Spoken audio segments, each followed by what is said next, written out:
Hello, survivors. Thank you for taking the time to listen to the story. If you haven't already done so, please subscribe to our channel.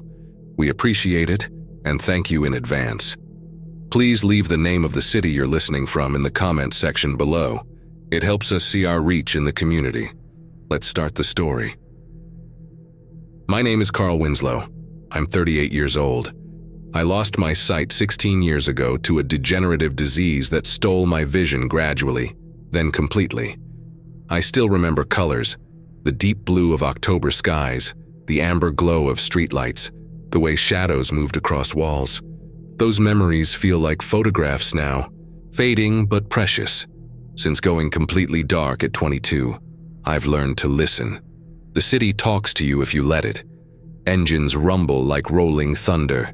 Heels clack with purpose or panic, and distant sirens always say more than the news ever does.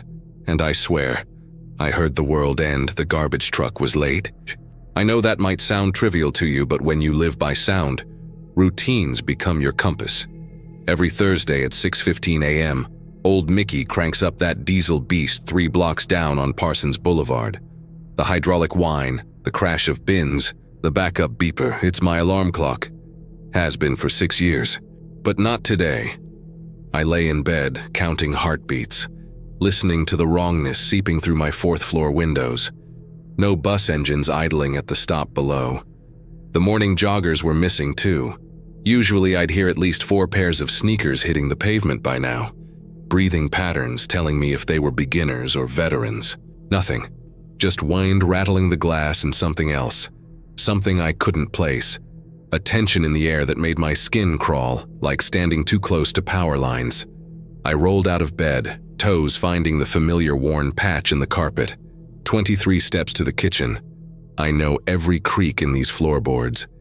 Every loose board that groans under weight. The apartment was mine in ways sighted people couldn't understand. Mapped by memory from my final seeing days. Refined by 16 years of navigating by sound. Owned by touch. The coffee maker gurgled to life. At least some things stayed normal. That's when I heard Mrs. Stevie's TV through the thin walls. Volume cranked higher than usual, and she was talking to it, arguing really.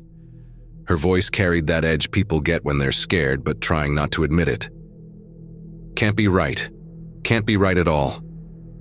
I pressed my ear to the wall. The TV was tuned to Channel 7 News. But the anchor's voice sounded strained, professional composure cracking like ice. Reports of violent incidents spreading across the tri-state area were advising residents to remain calm while authorities... The signal cut to static. Mrs. Stevie cursed, something I'd never heard her do in 3 years of shared walls. The coffee tasted like cardboard. I sat at my small kitchen table, hands wrapped around the mug for warmth I didn't need. Listening to the city wake up wrong. Car engines were all wrong too. Instead of the usual steady hum of commuter traffic, I heard vehicles accelerating hard, tires squealing around corners like drivers were fleeing something instead of going somewhere. Horns blared in angry sequences rather than the typical impatient bleats. And underneath it all, sirens. Not the occasional ambulance or fire truck. A constant wail from multiple directions, overlapping until they became urban thunder. My fingers found the emergency radio on the counter. Battery-powered, kept next to the flashlight and backup supplies like any responsible person who'd learned to live without sight should. I switched it on, cycling through channels. Static, static. A Spanish station cutting in and out. More static. Then, repeat, avoid contact with infected individuals. Symptoms include aggressive behavior, loss of cognitive function, and transmission through bite wounds. The signal died. I fumbled for the volume, hands shaking slightly. Infected individuals? Transmission through bites? What the hell was happening out there? The building's main entrance slammed. I knew that sound. Mrs. Jackson from 2B always let it bang shut instead of easing it closed. But this was different. Urgent. The click of her heels on the lobby tile was rapid, uneven. She was running. I went to my front door, ear pressed against the wood. Mrs. Jackson's footsteps pounded up the stairs, breathing ragged. She stopped at the 2nd floor, home, But then I heard her fumbling with keys, dropping them. Metal clinked against concrete. Come on," she whispered. Her door opened, slammed shut. The deadbolt turned with a sharp click. The building went quiet again. Too quiet. I was washing dishes when the first helicopter passed overhead. Military by the sound of it. Heavy rotors, twin engines flying low enough to make the windows vibrate. Not the traffic choppers I was used to. This one had weight, purpose. It circled twice before moving northeast toward Manhattan. 5 minutes later, another one, then another. I dried my hands on a dish towel, trying to process what I was hearing. Multiple military helicopters over Queens on a Thursday morning? The radio static? The sirens that hadn't stopped? Something was very, very wrong. The scream came from directly below, 3rd floor, probably Mrs. Bale. High, sharp, cut off abruptly. Then silence. I froze, dish towel still in my hands. Footsteps in the hallway. Slow, shuffling like someone dragging their feet. But wrong somehow. The rhythm was off, uneven, like the person couldn't quite remember how to walk properly. The footsteps stopped at Mrs. Bale's door. Scratching. Not knocking, scratching. Like fingernails on wood. Soft but persistent. "Elena?" A voice muffled through the floor. Mr. Bale, probably. "Elena, you okay in there?" The scratching stopped. "Elena?" A thud against the door, then another, like someone was throwing themselves against it. "Elena, what's wrong? Open the door!" The thuds became more frequent, more violent. I could hear Mr. Bale's voice getting higher, more desperate. Then the thuds stopped. Mr. Bale was crying. I could hear it through the floor, broken, confused sobs. The radio crackled back to life. Different station, clearer signal. "Emergency broadcast system, this is not a test. Reports of aggressive individuals attacking civilians have been confirmed across New York City, Long Island, and northern New Jersey. Initial symptoms include fever, disorientation, and extreme violent behavior. The CDC is investigating possible connections to..."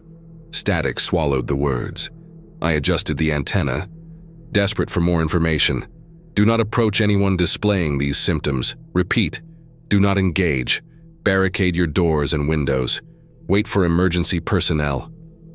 The signal cut out completely. My hands were shaking now. Aggressive individuals? Barricade doors and windows? This wasn't a riot or civil unrest. This was something else entirely. Gunshots. Not the sharp crack of pistols or hunting rifles. These sounded heavier, automatic. Military weapons. Coming from the direction of the main boulevard, maybe 6 blocks away. Short bursts. Pause. More bursts. Pause. Like someone was firing at multiple targets. I counted the shots. Discipline learned from years of cataloging sounds. 37 rounds in the first minute. 42 in the second. Then a longer pause. Silence. No return fire. Whatever they were shooting at wasn't shooting back. The power went out, not just my apartment, the whole block. I could tell because the constant electrical hum that most people never notice disappeared entirely. No refrigerator buzz, no wall clock ticking, no distant air conditioners. Just my emergency radio, running on batteries, crackling with intermittent signals. Containment has failed. Repeat. Containment has failed. All citizens are advised to... Gone again. I sat in my living room chair, hands gripping the armrests. The leather was worn smooth from 6 years of use, familiar and comforting. But comfort felt impossible now. Outside, car engines were becoming less frequent. The steady urban background noise I'd lived with my entire adult life was fading, replaced by sporadic sounds that made no sense together.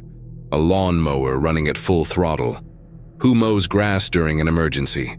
Breaking glass from multiple directions. Dogs barking in panic, then stopping abruptly.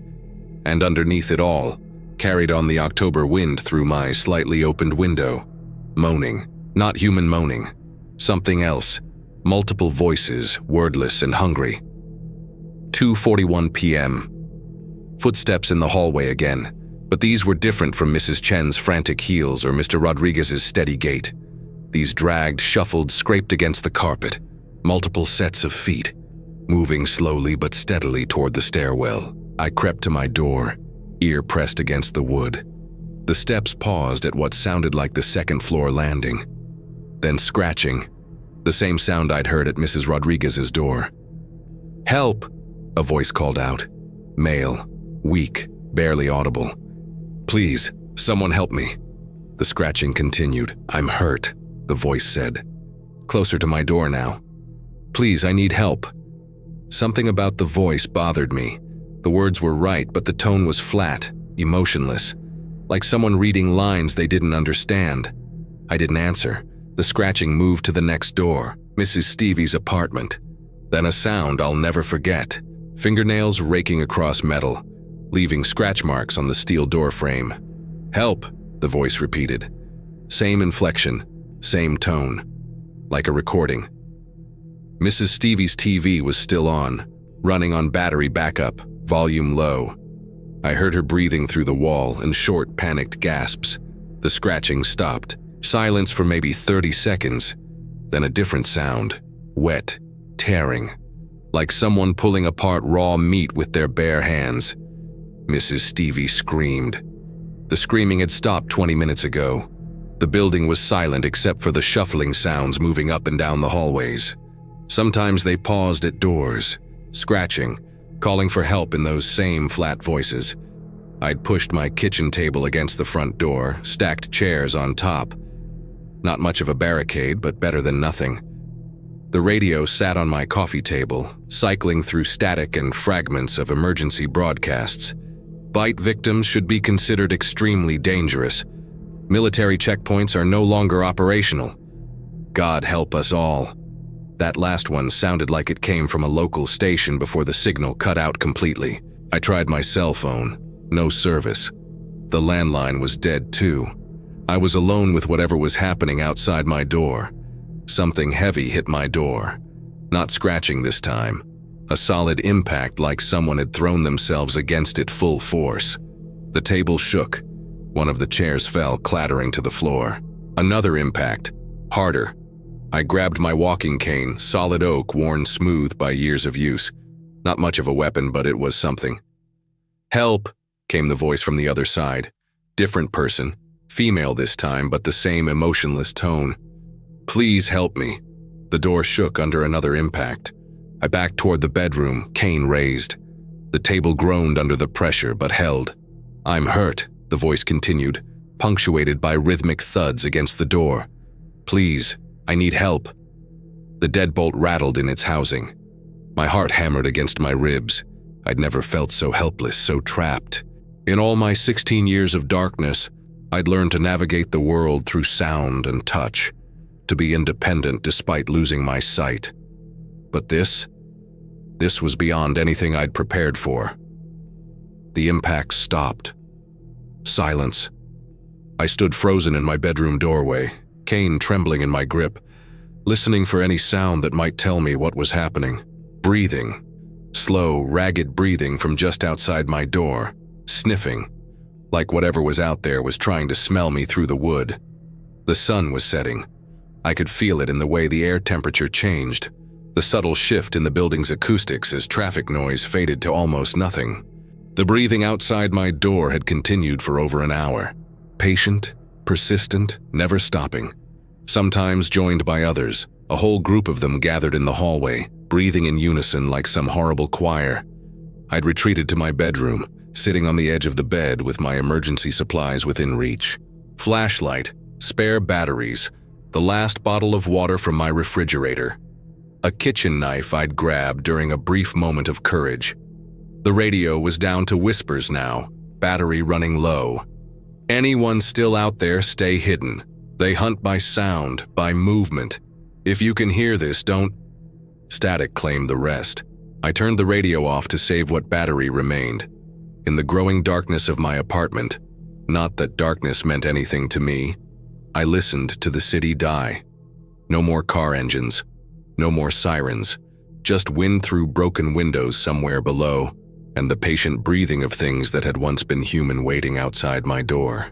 The worst part, I was starting to understand their breathing patterns, the slight whistle through what sounded like damaged sinuses, the wet catch in their throats, the way they breathed in perfect rhythm, like they shared a single set of lungs. They weren't alive, not anymore, but they weren't exactly dead either. They were something else, something stuck between life and death, and they were very, very patient. As night fell over Queens, I sat in my bedroom and realized that everything I'd known about the world had ended in the space of 12 hours, and I'd heard every second of it. The breathing stopped at exactly midnight. I know because my emergency radio had been counting down the hours in 15-minute intervals, battery dying with each automated time announcement.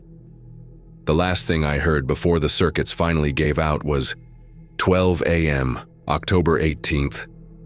Then silence. Complete, absolute silence from the hallway.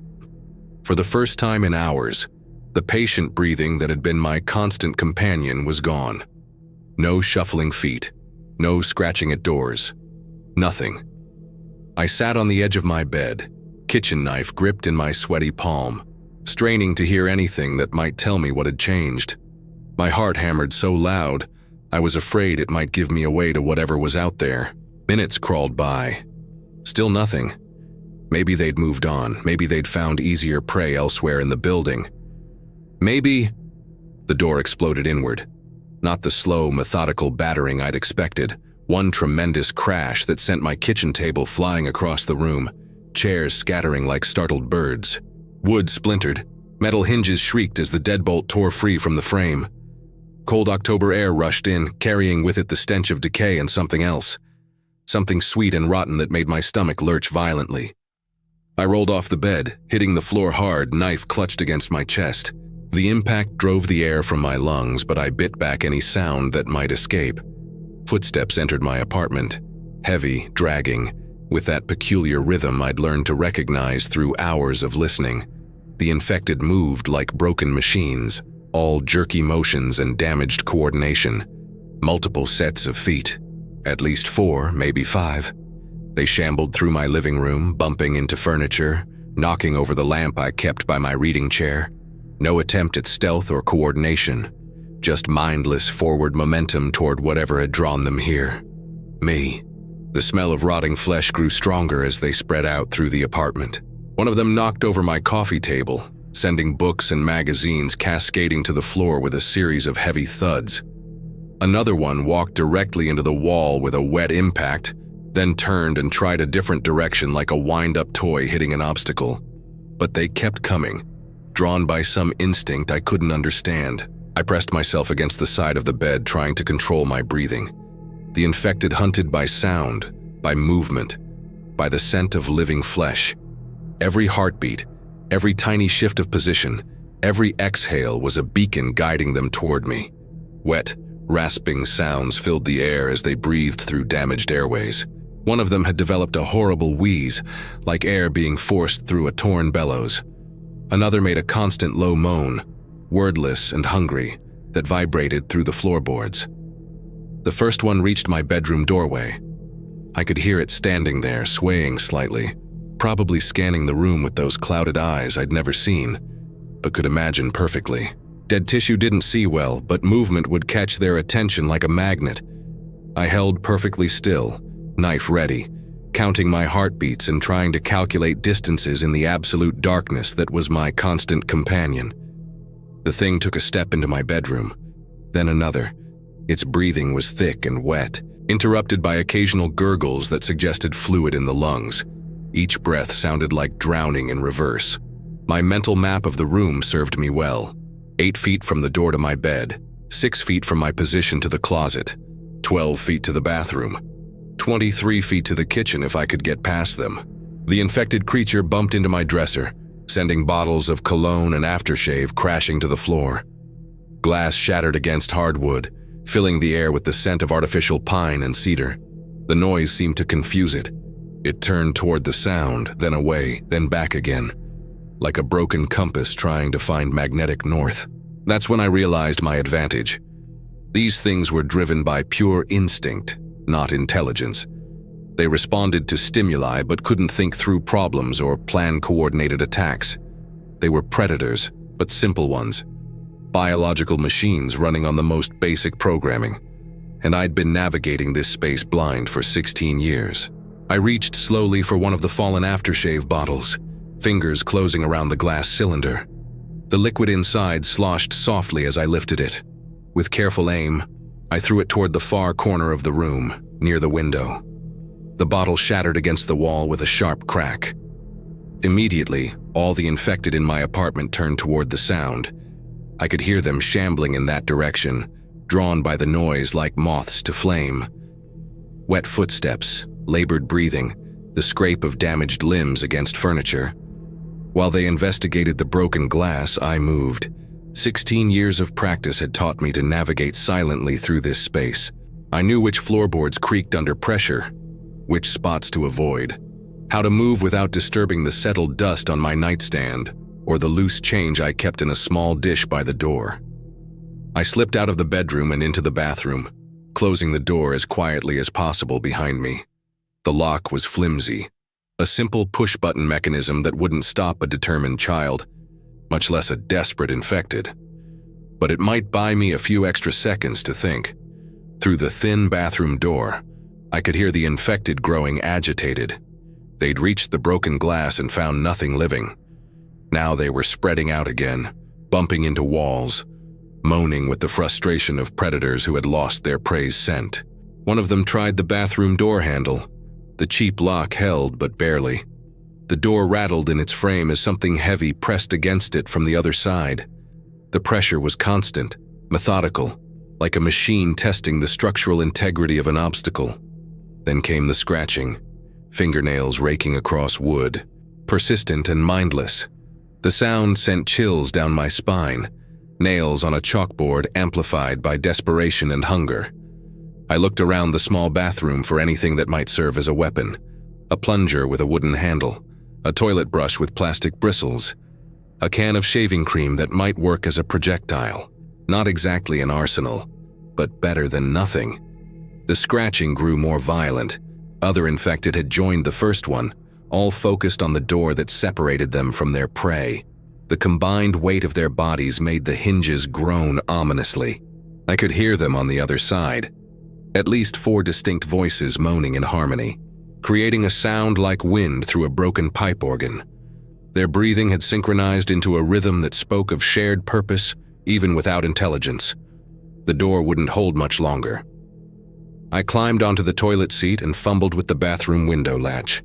It was small, barely large enough for a person to squeeze through, and it faced the narrow space between my building and the next. But it might be an escape route, and right now that was all that mattered. Years of paint and humidity had sealed the latch shut. I worked at it frantically, feeling the metal cutting into my fingertips as I applied pressure. The door behind me was beginning to bow inward under the constant pressure from multiple bodies. Finally, the latch gave way with a sharp snap. Cold air rushed in, along with the distant sounds of chaos from the streets below. Sirens, screams, the staccato crack of gunfire. The city was eating itself alive while I fought for survival in a bathroom smaller than most people's closets. But the opening was too narrow. I could get my head and shoulders through, but my chest wouldn't fit. The window had been designed for ventilation, not escape. Behind me, the bathroom door splintered. I spun around as the first infected stumbled into the small space, moaning with triumph. It was missing most of its left arm, the sleeve of its shirt hanging empty and stained with dark fluid. But its remaining hand reached for me with mechanical precision. I grabbed the plunger and swung it like a baseball bat, connecting with the thing's temple. The impact made a wet sound, like a melon hitting concrete, but the infected barely staggered. 2 more crowded into the doorway behind it, their faces blank with that terrible absence of humanity I'd learned to fear. No expression, no recognition, just hollow hunger driving dead flesh forward. The bathroom was too small for proper fighting. Every swing of my improvised weapon banged against walls or fixtures. The infected pressed closer, cold hands reaching for any exposed skin. That's when I remembered the aerosol cans, my shaving cream, deodorant, air freshener, all pressurized containers that became weapons when combined with flame. I grabbed the can of shaving cream and my disposable lighter, backing against the far wall. "Stay back," I warned, though I knew they couldn't understand. The first infected lunged forward. I triggered the lighter and pressed the aerosol button simultaneously, creating a brief blowtorch that caught it directly in the face. The smell of burning hair and flesh filled the small space as the thing stumbled backward, pawing at its melted features. But the others kept coming, undeterred by their companion's fate. I used the makeshift flamethrower twice more before the lighter ran out of fuel, clearing the doorway temporarily. But more infected were coming. I could hear them shuffling through my apartment, drawn by the commotion. And I was trapped in a bathroom with no way out. The aerosol can sputtered empty. The lighter clicked uselessly in my trembling hand. I had maybe 30 seconds before they regrouped and overwhelmed me completely. That's when I noticed the medicine cabinet, not the contents. I'd already inventoried those during the long hours of waiting. But the mirror itself, mounted with screws that had worked loose over the years. The whole assembly was barely hanging on. I grabbed the edges and yanked hard. The mirror came free with a sharp crack, 3 feet of silvered glass that caught what little light filtered through the window.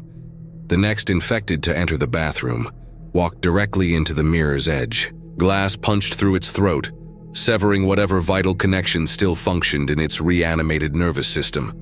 Dark fluid sprayed across the white tiles as it collapsed, twitching weakly, but the mirror shattered in my hands, leaving me with nothing but jagged fragments and bleeding palms. More infected pressed into the doorway, stepping over their fallen companion without acknowledgement. They had no concept of loss or caution, only forward momentum toward warm flesh. I backed against the window, glass shards cutting into my hands as I tried to find something, anything, that might serve as a weapon. My fingers closed around the toilet tank lid, heavy porcelain that might crack a skull if I could get enough leverage. The first swing connected with the lead infected's head, producing a wet crunch. It went down, but another immediately took its place. Then another. They were pouring into the bathroom now. A steady stream of rotting humanity that filled the small space with the stench of decay and bodily fluids.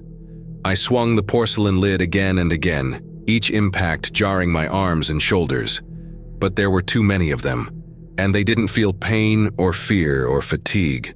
Cold hands grabbed my arms, my shoulders, my neck. Teeth snapped at my face, missing by inches. I could feel their breath on my skin, sweet and rotten, like fruit left too long in the sun. That's when the first bite connected. Teeth sank into my left shoulder, punching through muscle and scraping against bone. The pain was extraordinary. White-hot agony that made my nervous system scream in protest. I could feel the infected thing's jaws working, grinding deeper, trying to tear away chunks of flesh. I brought the toilet lid down on its skull with every ounce of strength I had left. The impact cracked the porcelain and caved in the side of its head, finally stopping the terrible pressure on my shoulder. But another one immediately took its place, and then another. A second bite caught my right forearm, teeth meeting through muscle and tendon. A third tore into my thigh, missing the femoral artery by millimeters. Each wound felt like liquid fire being injected directly into my bloodstream. I fought with the desperate fury of a cornered animal, using the broken toilet lid to bash skulls and crush windpipes. The bathroom floor became slick with dark fluid and scattered brain matter. But for every infected I put down, another crowded through the doorway. They were winning through simple attrition. A fourth bite caught me on the neck just below the jawline. I could feel the infected thing's teeth grinding against my cervical vertebrae, looking for something vital to sever. The world started to go gray around the edges. I grabbed its head with both hands and twisted sharply to the right.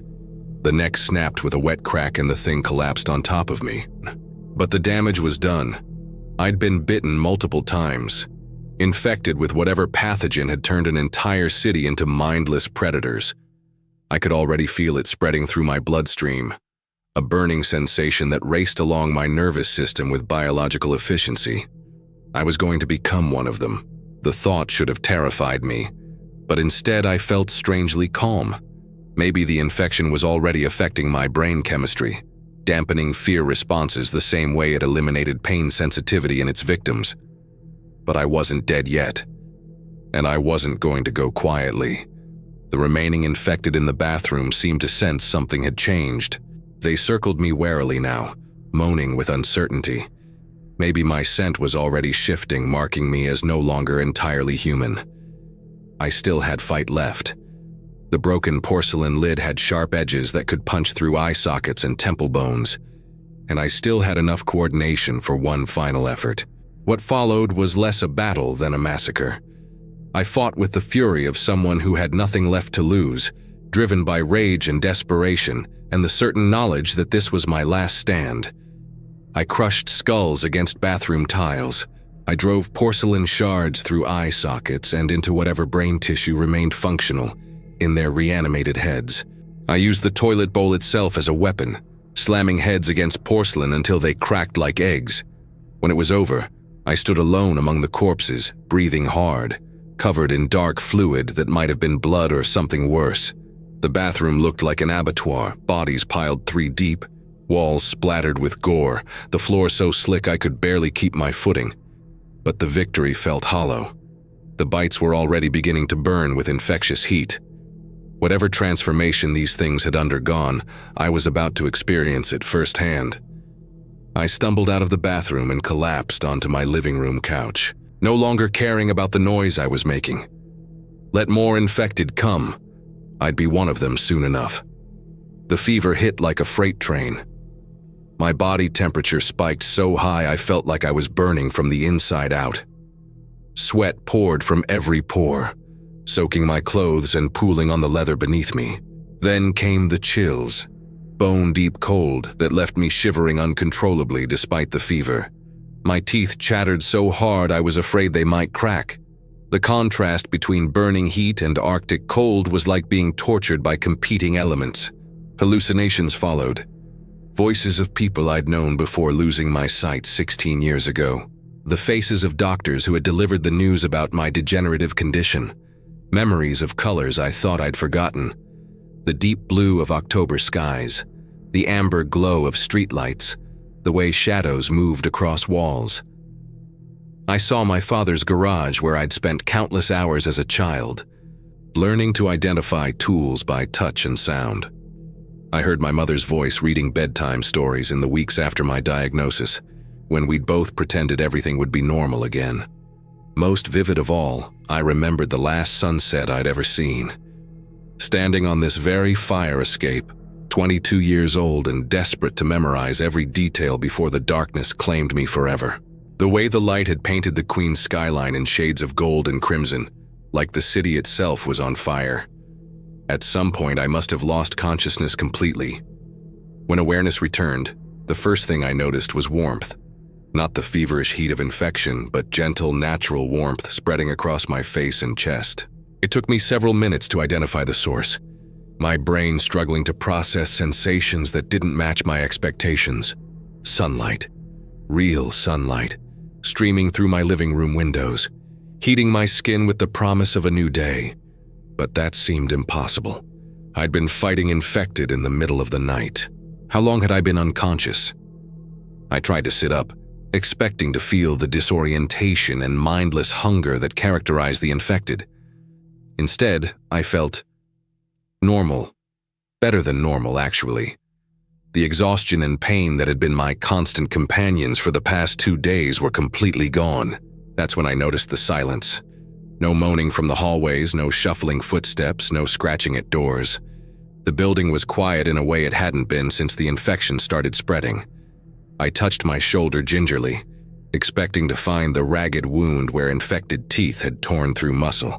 Instead, my fingers found smooth scar tissue, raised but healed, as if the injury had occurred weeks ago rather than hours. The same with my arm, my thigh, my neck. All the bite wounds had healed completely, leaving only thin scars as evidence of the battle I'd survived. But that was impossible. Infected bites were fatal. Everyone who'd been bitten had either died or transformed into one of those mindless predators. There were no exceptions. Except me. I sat up slowly, testing my balance and coordination, Everything felt normal, better than normal. My movements were more fluid, more precise than they'd been before the attack. And my hearing was impossibly acute. I could distinguish individual heartbeats from blocks away, identify the footsteps of different people through multiple walls, pick up conversations happening in other buildings. But most impossible of all, I could sense light, not see it, not yet.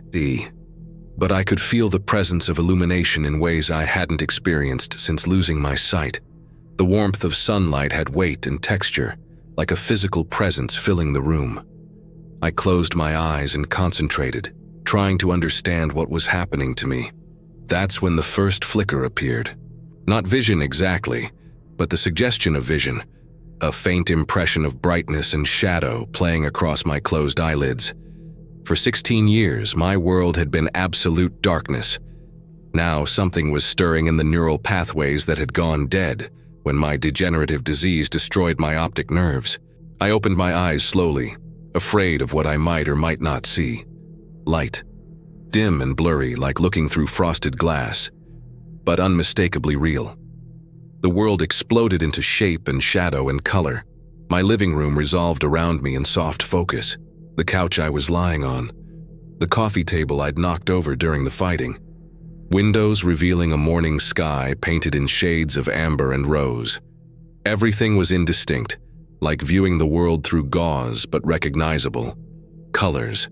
After 16 years of absolute darkness, I could see colors again. I sat up carefully, testing the limits of my recovered sight. The apartment came into focus gradually. Furniture I'd navigated by touch for 6 years. Walls I'd mapped by sound and memory. Windows that had been nothing but sources of warmth and air circulation. Now I could see it all, rendered in soft, impressionistic detail that grew clearer with each passing minute.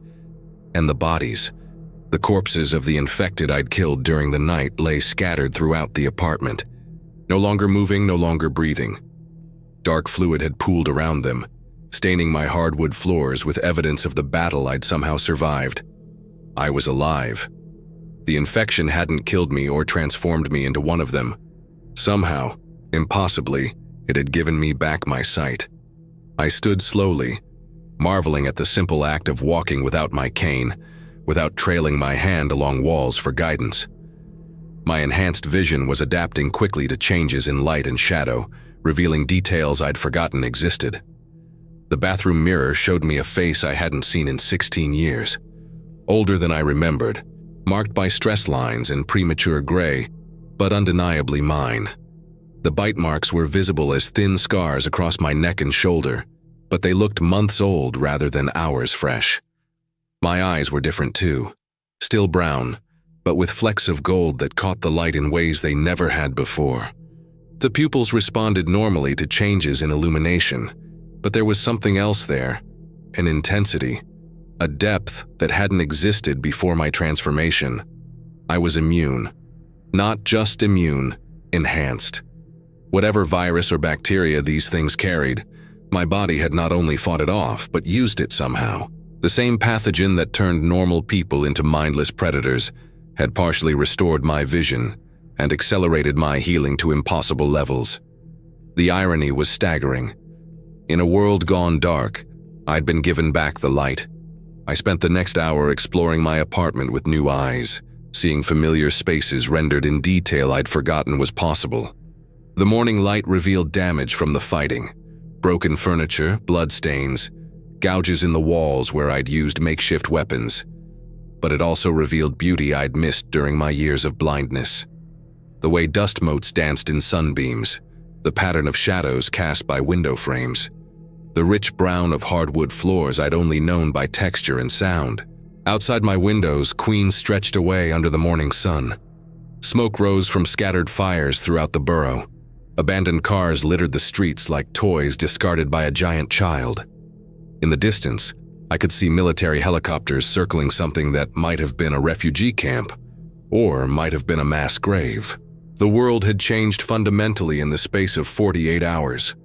Civilization had collapsed under the weight of an infection that turned human beings into mindless predators.